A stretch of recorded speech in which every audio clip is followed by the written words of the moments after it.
place other than my usual classroom, but instead from my parents' kitchen. You heard that right. I am at my parents' thanks to a very unfortunate storm last night that took our power and internet away. Now, I'm doing today's video because I think that it is important to address the possibilities that can impact you as an ESL teacher that you really can't control.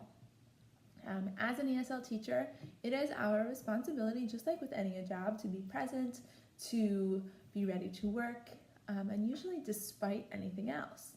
Of course, you have emergencies and things like that, but there are many things that can be avoided or worked around.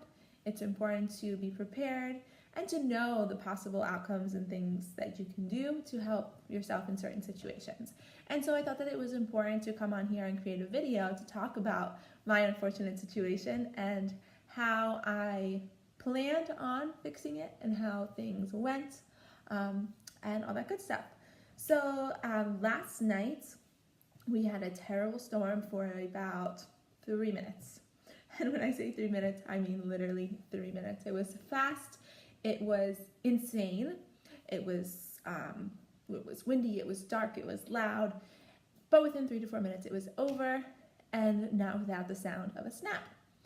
At first, the snap happened, power went out, we kind of just chilled for a little bit, didn't think much of it, figured that the power would come on shortly after, and when we decided to go into bed, I decided to just take a look outside, just curious to see, if I could see anything, if I noticed anything that could have been impacting our power shutting out.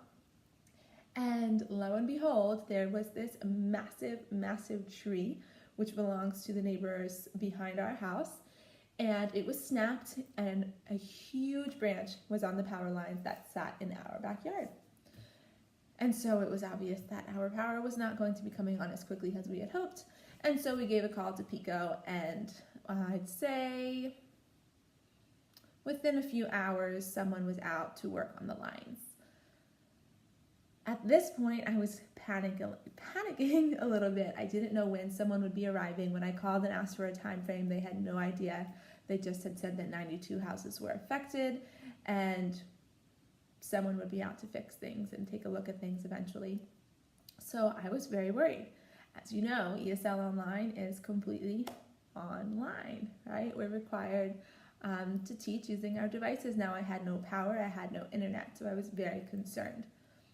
A couple of things that saved me, or would have saved me, had my situation stayed the same.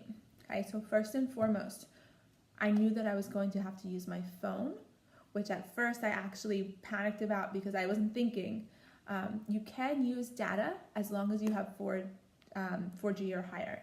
So if you get to a point where you have no Wi-Fi, and if the devices that you use are typically on Wi-Fi, so my iPad, for example, is a Wi-Fi only iPad.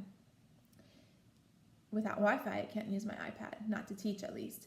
And so I need to use my phone. Now I know I've talked in past videos about how much better I feel the iPad is because of the screen size, but using your phone is absolutely 100% possible and doable. And so as soon as someone in one of the chats said, "Can you use your data?" I said, "Oh wait, I can use my phone." So my plan was to use my phone. Now come panic mode number 2.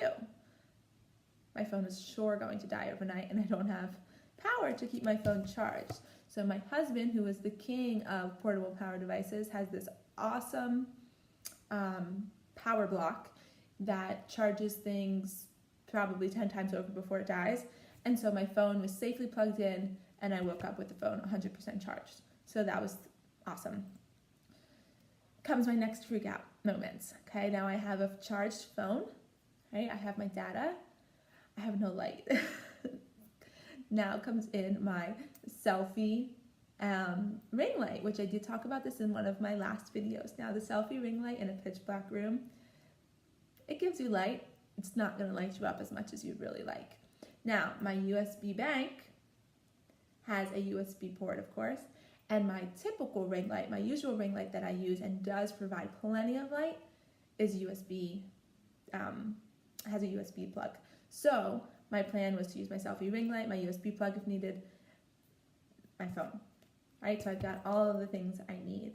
Now, I would not have been able to make this work without my power bank and a light source, okay? Most important. So, of course, majority of us, I think, have our phones. We have our data phones, or our phones with data plans.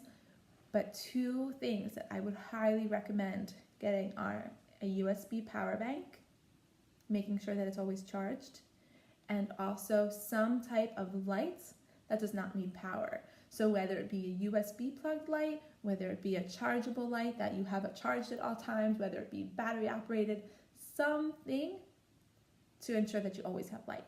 Now, we can go without power, we can go without Wi-Fi, we can make it work. As you may or may not know, canceling classes last minute, being absent from classes, does result in penalties of some sort, whether it be points, fines, different things. Every company has their own different, penalties for canceling classes or missing classes.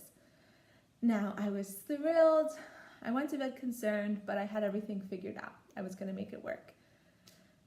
I didn't sleep so well. It was hot without the power. By the time Pico got there, they were loud. I didn't sleep well. I slept through my first alarm. I missed my first class. It is what it is. It was unfortunate. I was torn about it this morning, but I've come to terms with it. It is something that was avoidable on my part. I should have set more alarms. I knew that I wasn't going to sleep great, but I didn't. And so if you are in a situation like this, just make sure that you do have those extra alarms set. If you're not sleeping well, I would also recommend, so my phone was charged in the power bank, pretty much in bed next to me. I should have put it far away so that I would be required to get up to turn it off, which would have kept me from getting back into bed. But it worked out. So I did wake up with power, thankfully, but without internet. So our power lines got fixed, our internet lines did not. So I ended up using my phone still because I couldn't connect my iPad to Wi-Fi because there was no internet, but I was able to use my phone connected to data. I had my light sources that I usually have, so that worked out. And once I did get to class, I got started and everything went really well. So I am glad that, even though I did miss my first class, the rest of my classes went fine. But I do think that it is really important. This definitely taught me a lesson. I will make sure that I am prepared in case of this type of thing happening again. And I think it's important to just be aware of what your possibilities are if you come into a situation like this. And so some really grateful resources are those power banks, lights that do not need a plug, and know what your data is on your phone. So I have heard that classes, like one class can take about 200 to 300 megabytes. So keep that in mind. If you have an unlimited plan, you're in a really good spot. If you don't, maybe know what you have and know what you're able to do in a situation like this. And yeah, so hopefully it doesn't happen, and hopefully, you can avoid it. But if it does, there is almost always a way around and a way to make sure that you're in class and you're teaching. So I hope this was helpful. Again, I hope this doesn't happen to you. And thanks for watching. Bye.